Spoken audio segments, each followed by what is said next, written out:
Dans quelques instants, il sera 6 heures. Merci d'être avec nous et bon réveil. Nous sommes évidemment en direct de Londres au lendemain de la disparition de la reine Elisabeth II. Adeline, nos invités évidemment vont se succéder.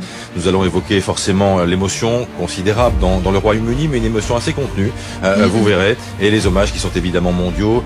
Et Thierry Arnaud va nous accompagner et les invités vont se succéder. On va parler de la vie de la reine, on va parler aussi du futur règne de Charles III.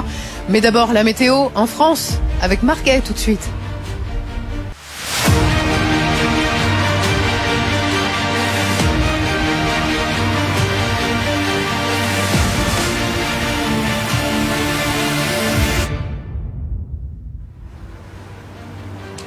BFM TV, il est 6 heures. Merci donc d'être avec nous en direct de Londres. Londres dans une atmosphère pluvieuse, humide au lendemain de la disparition de la reine Elisabeth II. Émotion contenue partout dans le Royaume, partout au Royaume-Uni, mais dans tous les pays du Commonwealth également. Des centaines de Britanniques ont déjà commencé à déposer des fleurs à Buckingham Palace. Et maintenant, que va-t-il se passer? Quand le corps de la reine sera-t-il ramené à Londres?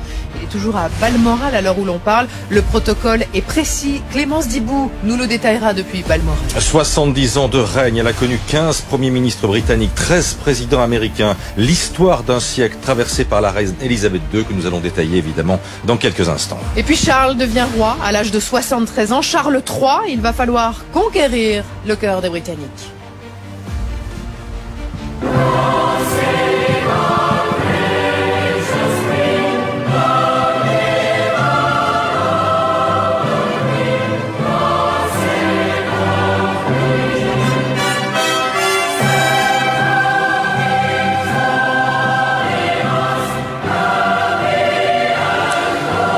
Le God Save the Queen sur des photos de la reine Elisabeth II, c'est d'ailleurs un hymne qui va falloir songer bientôt à oublier, puisque le God Save the Queen va devenir évidemment le God Save the King.